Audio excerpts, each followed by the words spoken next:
I'm reminded in the scriptures, as we look at our world and all the trouble that we see, that it says that God is close to the brokenhearted.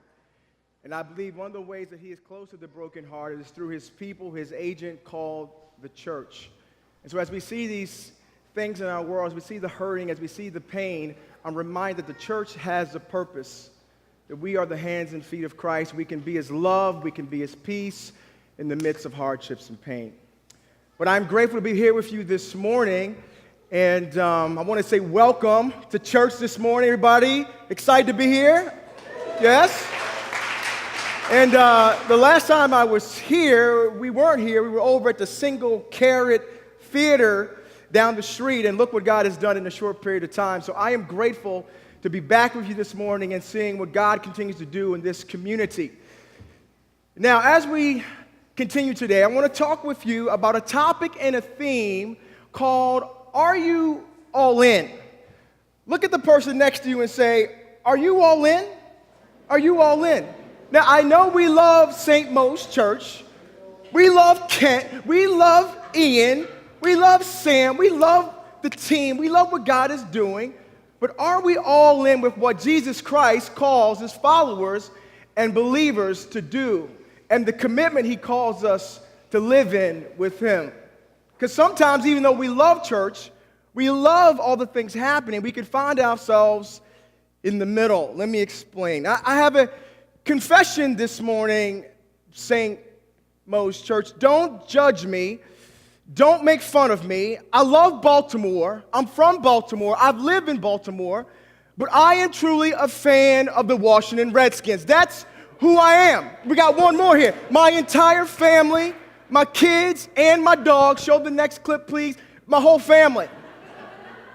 And I want to be honest with you this morning. I want to be real that I have loathed, I have despised, I have hated on that purple team known as the Baltimore Ravens. I can't stand purple. Time after time, I have beat them up in sermons at my church year after year. I can't stand purple. But I want to be honest this morning, that is not my confession. My confession is that recently I have found myself struggling with my feelings of disdain towards purple and the purple team and purple people. And it began a few months ago. All of a sudden, I was alone. I found myself singing Purple Rain. Why am I singing Purple Rain? I don't like purple. I went out and got a purple shirt, purple shoes.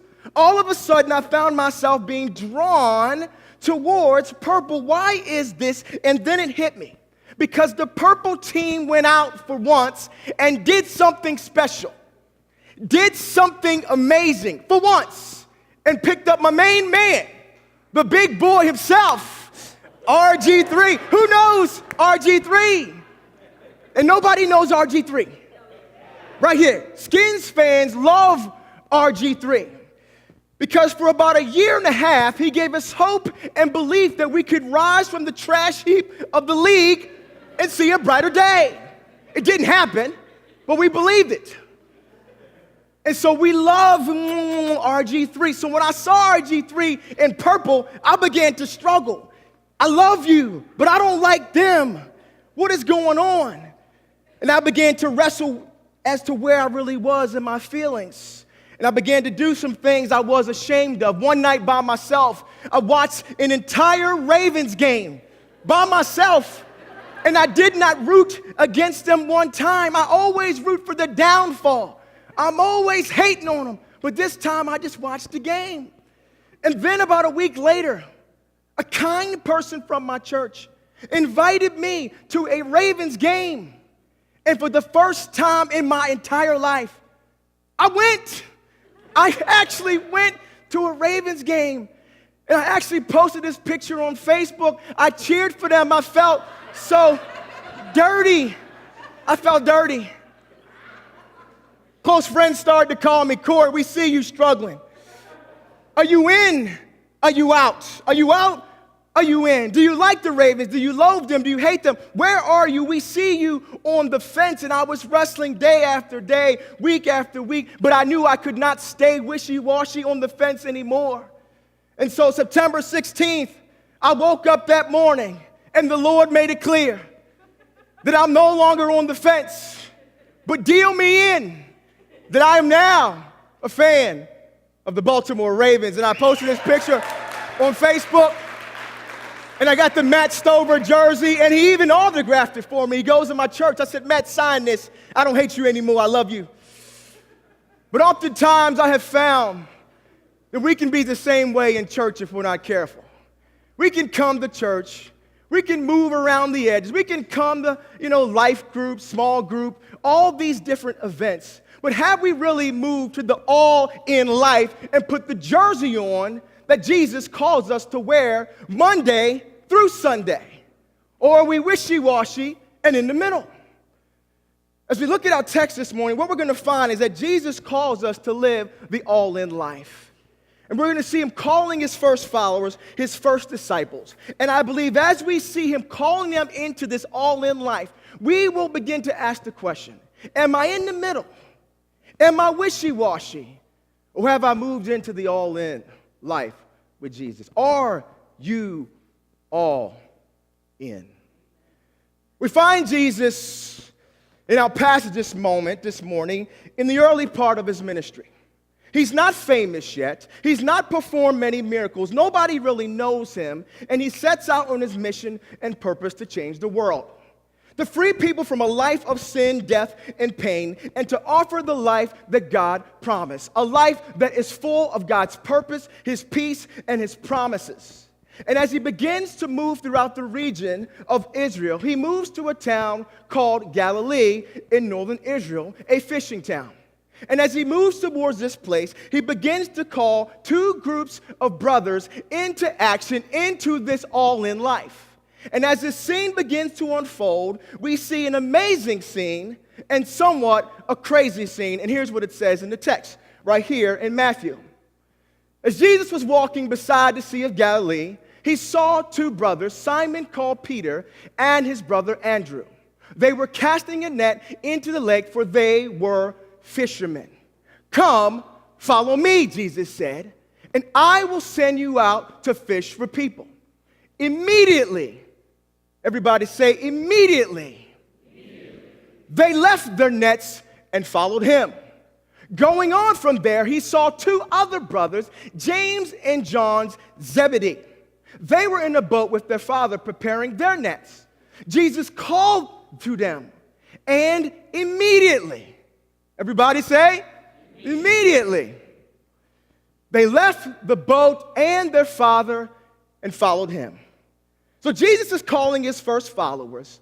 He is moving towards these two groups of brothers. And he says, come follow me, leave everything behind, and an amazing thing happens. They listen. They drop everything, and they seem to go all in with this committed life. Now, what is happening here? Because I want to tell you honestly that this scene is a little strange. If you were walking down York Road later today, if you were walking down Greenmont or wherever you live, and somebody says, come follow me over here. Come follow me over here. Leave everything behind. I'm not sure you should follow what you see in this text. Something here does not quite seem to jive if you really look at it.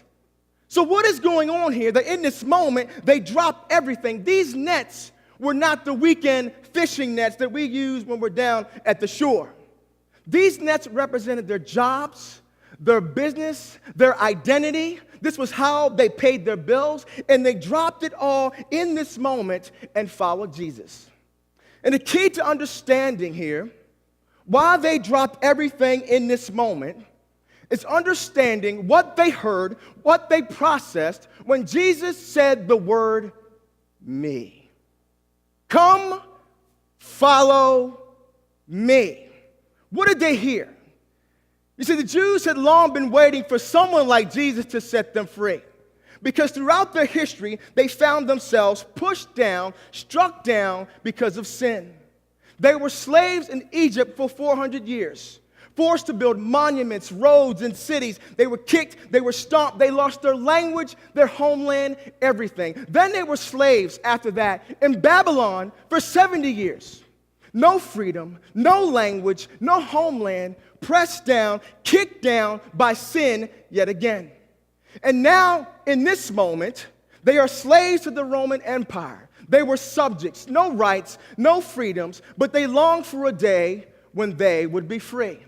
As the Bible spoke of a Messiah who would come and lead God's people into everlasting life. A life of peace, joy, hope, freedom, where God's resources and God's peace would be experienced by his people, and he could be found. And so when they see Jesus, they believe that he could be the one. When they see his power, when they see his peace, his truth, many people begin to believe, could he be that Messiah? And Jesus actually says, I am he. So on the shore that day, when he came to Peter and those other brothers and said, come follow me, this is what they heard. This is the one that we've been waiting for. This is the one who holds the keys to life. He understands life. He understands freedom. And I will leave it all behind and trust and follow him. And as Jesus stands on the shores this morning of your life and of my life, will we trust that he holds the key to life? Will we trust that his ways are better? Will we drop our nets? Or will we stay on the shore that he is calling us away from? In many ways, friends, we are just like the people in our text this morning. All of us have some kind of net. Something your identity is tied to. Something you use to get through life. Something you're not quite sure you want to let it go. And Jesus calls us to release it. But it can be hard. One of the things about this text that makes it hard for some people to apply it is the manner by which these men appeared to go all in with Jesus. Because the text shows us clearly that Jesus walks up to these two groups of men. He says, come follow me. And how long did it take before they went all in? Immediately. Just boom, I'm all in. Let's do this. Now, I don't know about you, but my journey with Jesus and my all-inness has not been immediate. There's been a process. And so many people see this text and they go, well, what's wrong with me? Because it's not been this all-in immediacy for me. And what I've learned in my own life is that oftentimes when things look immediate, when things look all of a sudden, success, there's more going on behind the scene. There is a tree in the Far East called the Chinese bamboo tree. Here's a picture of this tree. This tree is the marvel of the world. It is one of the fastest growing trees on the entire planet. This tree, in a matter of 6 weeks, will grow from being 2 inches tall and will sprout up to being 80 feet tall in just 6 weeks. In fact, there are days where you can watch this tree grow 3 feet in a single day. People go and visit this tree, and they go to watch it grow. Who goes to see a tree grow? But this tree is that amazing. And people see it sprout up, and they go, wow, isn't that amazing? It's so immediate. But what many people don't realize is the process that this tree goes through behind the scenes in order to end up in this place. You see, this tree actually spends the first 4.5 years of its life completely underground. You can't see it, you can't touch it, you don't know it's there, and someone must water it every single day. Cultivate it, feed it, fertilize it. Could you imagine being that person? I'm caring for a tree. I believe it's there, but I don't see anything. No fruit. Are you sure? Year 1, nothing. Year 2, nothing. Year 3, still nothing. Year 4, even more nothing. But about year 4.5, peep, a 2-inch bud sprouts from the ground and goes from 2 inches to 2 feet, 10 feet, 20 feet, 80 feet in just 6 weeks. And everybody goes, oh, look, wasn't that amazing? Just 6 weeks. But no, we understand there was a process behind the scenes of growing, of nurturing, of watering this thing so it could sprout up and thrive. And the same is true in the life of Peter and these disciples. This was actually not the first time Jesus met these men. It appears to be this way in the text. But he actually met them a year and a half before this moment. He meets Peter through his brother Andrew, who was a disciple of John the Baptist. And so in this moment, he's already been walking by Peter for the past year and a half, watering him, nurturing him, encouraging him. Peter, I see great things in you. Until the moment he would stand before him on the shore and say, now let's go all in. Come, follow me. But there was a process of nurturing and watering that allowed it to get to this place. And if you're not where you want to be in your walk today with God, just simply say, I'm still being watered. Tell somebody next to you, I'm still being, really tell them, I'm still being watered. I'm still being watered myself. So I love this because they drop their nets and now they move into this all-in life with Jesus. They leave their nets behind and they begin to experience new life. And they see Jesus literally transforming the region, transforming the world. I have left my net behind. But as they're following Jesus on this amazing journey, a crazy thing begins to happen. Because as they're experiencing new freedom in Christ, new hope, new purpose, and walking in destiny, some of them begin to sneak back and pick the net back up. So now I got Jesus in one hand and a net in the other. I got Jesus and the thing he's called me away from in the other hand. You ever find yourself in life carrying Jesus in a net? You ever find yourself in that place? I love Jesus, but also like to cuss a lot. I love Jesus, but I also love Jay-Z. I love Jesus, but I'm also the worst person on 83. Try me. Just try me. I love Jesus, but I slip up on the internet. I love Jesus. I got Jesus and a net. And so that we find ourselves in this stuck place in the middle, walking with Jesus, and we're torn. And it's hard to be in the middle. One of the things that I told my friends and my family when I said that I am now a fan of the Baltimore Ravens is don't get it twisted. I'm still a fan of the Washington Redskins, HTTR for life. Me and you. The rest of y'all, I don't know. But then a lot of my friends said, Khori, that's cool.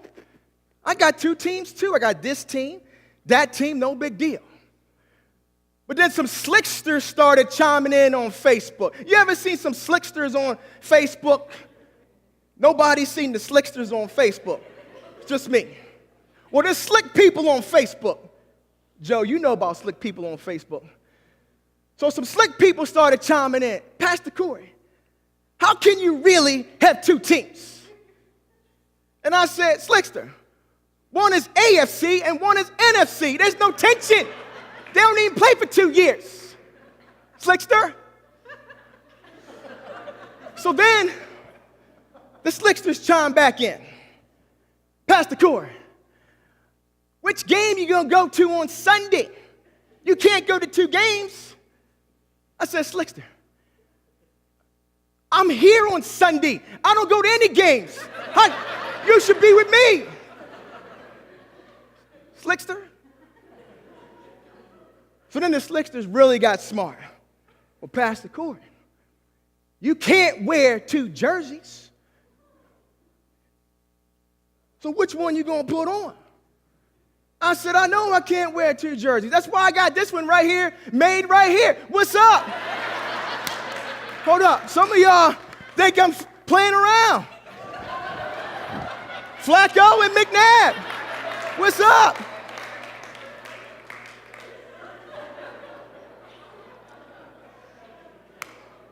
Y'all having too much fun. It's church. So then the slicksters chime back in. They almost got me. They said, that's all right, Pastor Khori.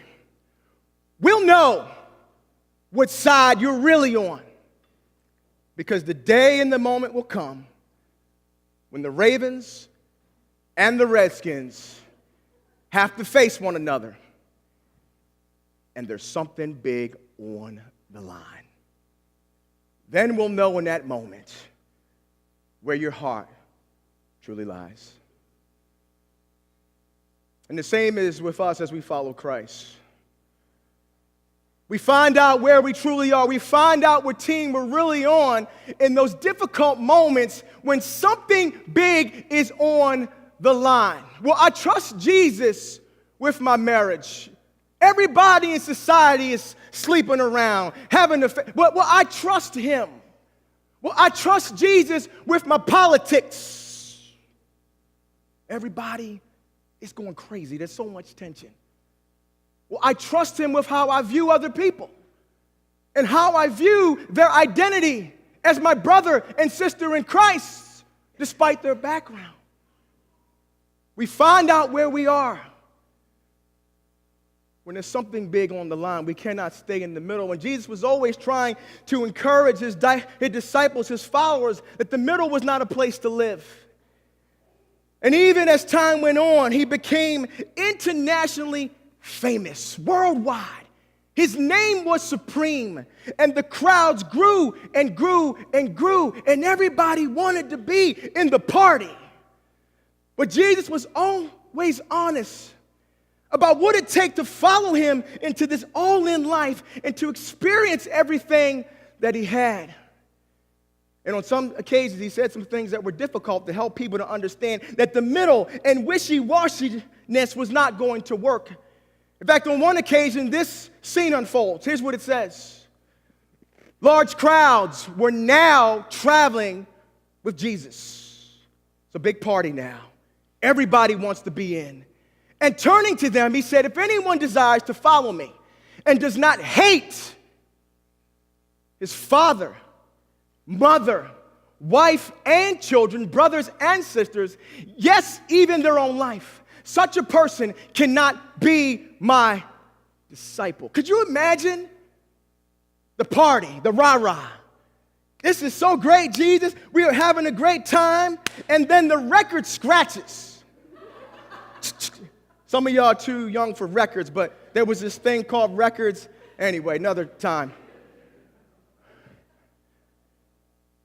And he says, well, don't forget, in order to experience all that I have, you have to hate your mother. Could you imagine going home from church that day? What'd you learn from Jesus today, kids? He said, I got to hate my mother. What is happening here? We don't preach this one. It's confusing. But Jesus is not saying to hate your mother. He's using something called a hyperbole. A hyper what? A hyperbole is an extreme example that is used in order to make a point. And Jesus often did this. He sometimes would exaggerate in order for you to clearly to see what he was trying to say. On one occasion, he said, if your right hand causes you to sin, to cut it off. I haven't seen anybody try that in the Bible study yet. And the right hand is causing a lot of people to sin. He said, if your eyes cause you to sin, to pluck them out. Extreme examples in order to make a point. And in those examples, he was simply saying, if there's something in your life that is keeping you from all that I have for you, take drastic action and get that thing out of your life. It might be a person. It might be a habit, but take drastic action against it. So what in the world is he saying about hate my mother? He's not saying to hate your mother. What he is saying is that in order to experience all that I have for you, your love for me has to be so great, so powerful, that when compared to anything else in your life, it looks like hate when you hold those things up. He's not saying that mom doesn't matter. He's saying that your love for me should be that much greater. Let me help you to see this. There's a place in Baltimore known as Ruth's Chris Steakhouse. Anybody been to Ruth's Chris Steakhouse? Right, we've all been. Some of y'all keep your hands down because it's kind of expensive. You don't want us to know. God knows. Ruth's Chris Steakhouse is amazing, and my father-in-law loves it. It is bankrupting him, and we both believe it is the best steakhouse on the planet. They cook their steaks at 700 degrees, a select cut of meat. They put salt and pepper on it, mashed potatoes on the side, asparagus. They bring it to the table, and your life has changed.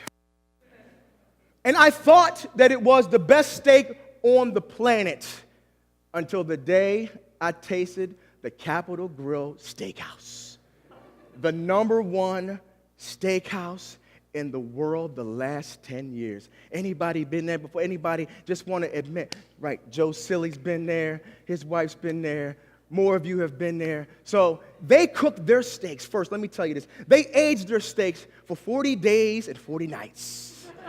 My goodness, that the Holy Ghost already on it. And then they rub it in a beautiful Kona coffee rub, a rub so amazing, a rub so fantastic, it's unbelievable. Then they cook their steaks at 1,300 degrees, and they bring it to the table still sizzling. And when you bite into it, your life is different. And when I tasted it, I believed it was the best steak on the planet. And I told my father-in-law, this is the best steak ever, better than Ruth's Chris. And he said, Khori, yeah, right.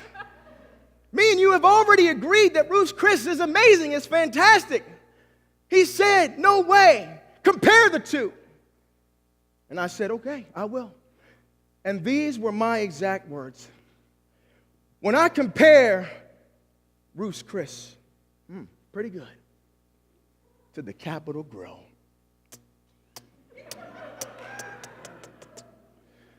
Ruth's Chris is trash. My exact words, I'm not kidding. And he looked at me and said, I have got to try that steak tonight. Now, why did he say that? Because he understood what I was saying. It wasn't that Ruth's Chris was bad. We already agreed the steak was amazing. It was banging. But when compared to the Capitol Grill, there simply was no comparison. And that's what Jesus is saying to you and me today as his followers. That if you're going to experience all the hope, the joy, the peace that he has for you, if we're going to see the church walk in purpose and all that he has for St. Mo's Church, your love for him will have to be so great that when everything else is held up, there is no comparison. What do you love more than Jesus this morning? What do you love more? And the truth is, friends, that when we love Jesus more than these other things, we're actually better at life. Did you know that you're a better husband when you love Jesus more than your wife? Did you know that? You're a better friend when you love Jesus more. You're a better boss, a better neighbor. You're better in traffic when you love Jesus more. And so that's what he was saying to you and me today. Love me more. And you experience the hope, the freedom, and the peace that I have for you. So how do we live this out practically in our lives? Jesus does not leave us in a lurch. And here's what he tells his followers.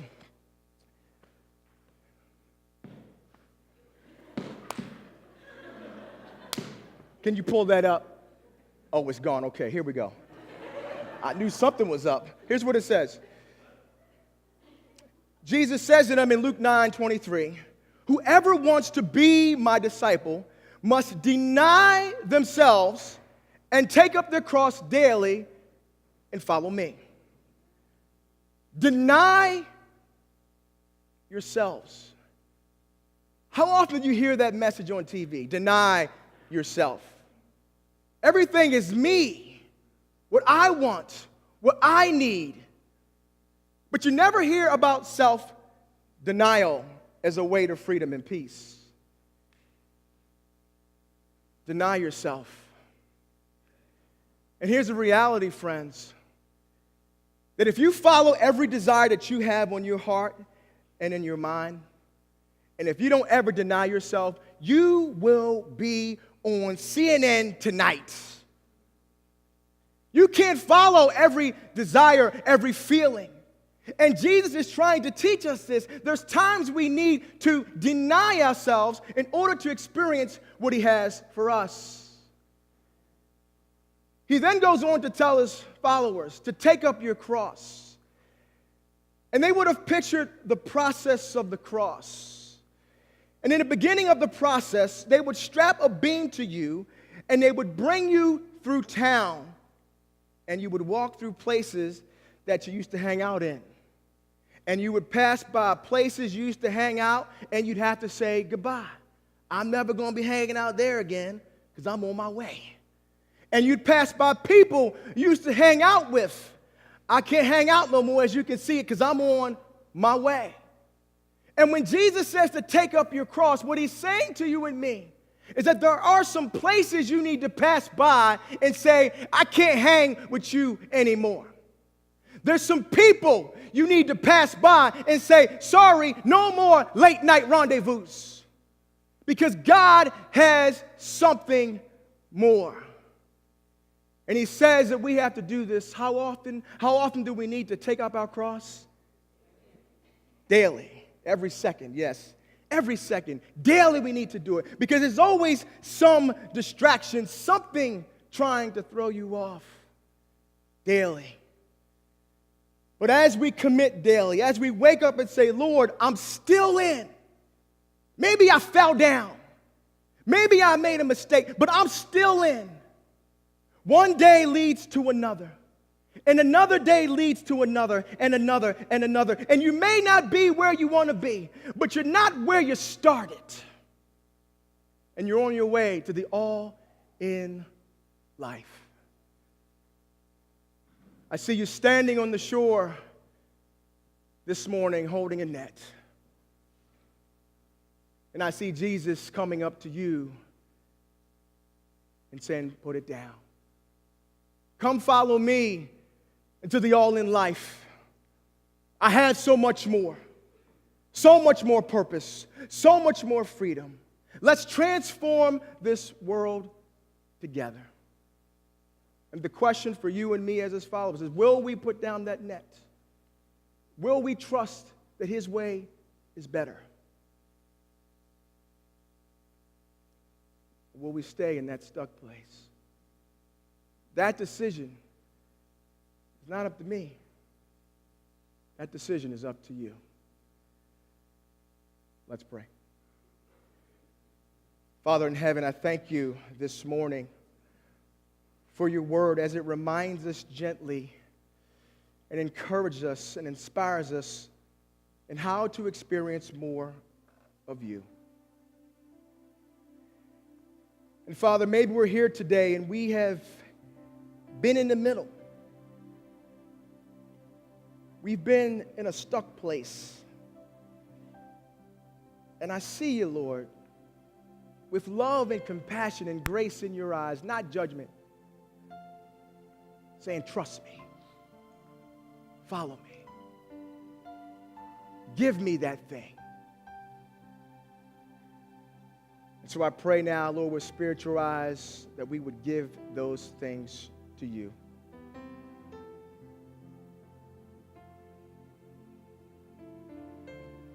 Lord, we thank you for your mercy and your grace and for your